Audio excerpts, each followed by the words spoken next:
साहेब हल्के में ले रहे हो क्या? আপনি বলেছিলেন 2026-এ আইএসএফের কবরে ঢুকে দেব। আপনি ভাঙড় থেকে আইএসএফের শেকড় তুলতে চাইছিলেন, আর আমাদের বিধায়ক পীরজাদা নওশাদ সিদ্দিকী ভাইজান বুলেট ট্রেনের গতিতে অল পশ্চিমবাংলায় আইএসএফের শেকড়টা এমনভাবে গেড়ে দিয়েছে যেখান থেকে শেকড় ওপেনের মতন ক্ষমতা আপনার আর নেই। আমাদের বিধায়ক পীরজাদা নওশাদ সিদ্দিকী ভাইজান আইএসএফের শেকড় যেখান যেখান গেড়েছে সেই শেকড় সেই গাছ থেকে কিন্তু অলরেডি চারা উৎপন্ন হয়েছে। সেই চারাকে সামাল দেওয়ার দায়িত্ব কিন্তু আমাদের আপনাদেরকে নিতে হবে। কি নেবেন তো? আমাদের আপনাদের কি করতে হবে? গাড়িতে করে নিড়েল গুঁজে রাখতে হবে। আমাদের চাষি ভাইরা ভালো বলতে পারবেন, যেসব জমিতে চাষ করা হয় সেই সব জমি কিভাবে ফসল দেবে আমাদের চাষি ভাইরা ভালো জানে। কি করতে হয়? সময় সময় মতন সার মারতে হয় যাতে ঘাস না জন্ম নিতে পারে। কি ঠিক তো? আর মাঝে মাঝে সেই ঘাসগুলোকে নিড়িয়ে ফেলে দিতে হয় যাতে আমাদের যে ফসল রোপণ করা হয় সেই ফসলগুলো যেন ভালো থাকে। তো সেই দায়িত্বটা কিন্তু আমাদেরকে নিতে হবে। আমাদেরকে সেই ঘাসগুলোকে নিড়িয়ে ফেলতে হবে বা সেই ঘাসগুলোকে গরুকে দিয়ে খাওয়াতে হবে। তবে এটা খেয়াল রাখবেন, কিছু কিছু জায়গায় কিন্তু সেই সব ঘাসগুলো কিন্তু অলরেডি ফুল জন্ম নিয়েছে। সেই ঘাস নিড়ুতে গিয়ে যেন সেই ফুলে যেন না হাত লাগে। ফুলে হাত লাগলে কিন্তু হাতে ঘা হওয়ার সম্ভাবনা আছে। হাতে যদি ঘা হয় তার জন্য কিন্তু আমাকে দায়ী করবেন না, আমি কিন্তু আগে থাকতে বলে দিচ্ছি। ফুলে যেন হাত কেউ দেবেন না, ফুলে হাত দিলে হাতে ঘা হওয়ার সম্ভাবনা আছে।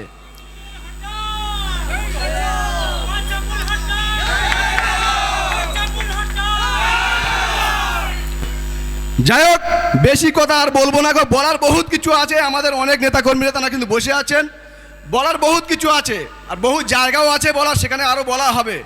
তো যাই হোক, আমাদের যে বলেছিল ভাঙড় থেকে আইএসএফের শেকড় ওপড়াবে, উনি কিন্তু অলরেডি যেদিনকে আমাদের বিধায়ক ঘোষণা হয়েছে উনি কিন্তু সেদিনকে হার মেনে নিয়েছে। সেটা আমরা দেখেছি, অলরেডি রাস্তায় কিন্তু বসে বসে লটাপটি খাচ্ছে।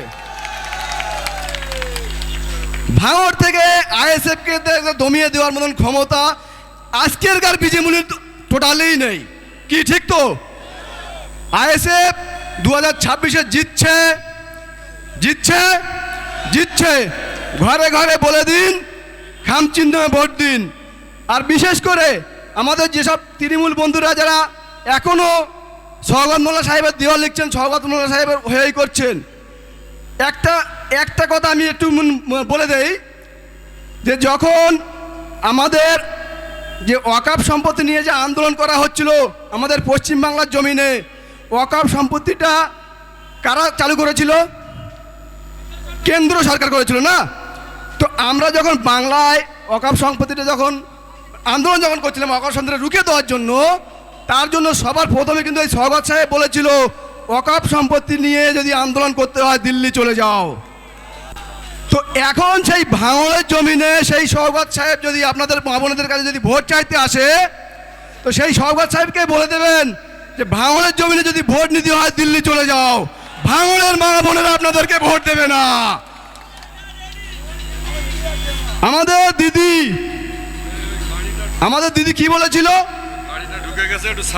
দাদা এই গাড়িটা যদি সাইড করে দেন তাহলে খুব ভালো হয়। গাড়িটা এই সাইডে ঢোকালো কে? যাক, ঢুকে যতক্ষণ গিয়েছে একটু গাড়িটা ছেড়ে দিন। তো যাই হোক, আমাদের দিদি যখন বলেছিল এসআইআর নিয়ে কেউ পশ্চিমবাংলায় গুলুগুলি করবেন না, তখন কিন্তু আমরা ভেবেছিলাম না যে আমাদের কথা ভাবার মতন কেউ একজন আছে। কি ঠিক তো? কিন্তু তারপরে কি এমন সেটিং হয়ে গেল, এক সপ্তাহের মধ্যে দ্বিতীয় পশ্চিমবাংলায় এসআইআর লাগু করে দিল। কি এমন সেটিং হলো? পশ্চিমবাংলায় এক সপ্তাহের মধ্যে দিদি এসআইআর লাগু করে দিল। 90,000 চাকরি নিজেদের দিয়ে দিল, নিজের 90,000 চাকরি প্রার্থীদের এসআইআর দিকে কাজ করতে লাগিয়ে দিল।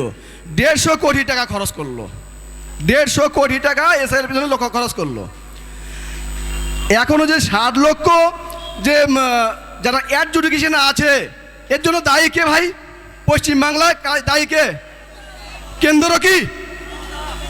এর জন্য দায়ী পশ্চিমবাংলায় মমতা সরকার। কারণ পশ্চিমবাংলায় এসআইআর মমতা যদি না মেনে নিত তাহলে পশ্চিমবাংলার মানুষের কেউ হয়রানি পেতে হতো। তা সেইটা আপনাদেরকে বুঝতে হবে। আর বেশি কিছু আমি বলবো না, সেটা আপনারা বুঝবেন। আর বিশেষ করে তৃণমূলের বন্ধুরা যারা ভোট নিতে যাবে, এক কথায় বলে দেবেন, ভাই দিল্লি চলে যান, এখানে আপনাদের ভোট নেই। যাই হোক, আজ আমি এই পর্যন্ত আমার বক্তব্য ইতি করছি। ইন্ডিয়ান সেকুলার ফ্রন্ট জিন্দাবাদ, পীরজাদা নওশাদ সিদ্দিকী ভাইজান জিন্দাবাদ। ধন্যবাদ আমাদের আনসার ভাইকে, অসংখ্য অসংখ্য ধন্যবাদ। খুব সুন্দর বক্তব্য রেখেছে মুখ্যমন্ত্রী। তিনি আমাদের রাজ্যের অভিভাবক, আমাদের সবার মুখ্যমন্ত্রী, আমরা এটা মানি। তো তিনি হয়তো অন্য একটা দলের, কিন্তু আমাদেরও মুখ্যমন্ত্রী, এটা আমরা মানি। তিনি এই মুসলমানের ভোট নিয়ে তিনি মুখ্যমন্ত্রী চেয়ারে বসেছেন, সেই চেয়ারটাকে সম্মান জানাই আমরা। কিন্তু এই মুসলমান যখন বিপদে পড়ে গেছে, তিনি বলছেন কি, ওয়াকফ নিয়ে এখানে গুলুগুলি করতে দেব না, আমার ভাই বলছিল। তো এই কথাটা আমরা মুসলমান ধর্মের লোক আমরা ভুলে গেলে কিন্তু হবে না, আমরা তো ভুলে যাই। উনি আরেকবার বলেছিল যে গীতা, বাইবেল, কোরআন শেষ হয়ে যাবে, আমার উন্নতি শেষ হবে না। এটা কি ঠিক বলেছিল? ঠিক বলেছিল। এ লড়াই মানুষের লড়াই। আইএসএফ ধর্মের লড়াই করে না, কর্মের লড়াই করে। আইএসএফ অস্ত্রের লড়াই করে না, বস্ত্রের লড়াই করে।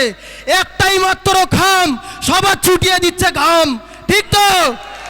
এবারে 26-এ আরো খাম আসবে, তোরা কোথায় গিয়ে দাঁড়াস আমরা একটু দেখবো। ঠিক তো? এবারে আপনাদের মাঝে বক্তব্য রাখবেন আমাদের কাঁঠালিয়া 173 নম্বর বুথের বুথ কর্মী আমাদের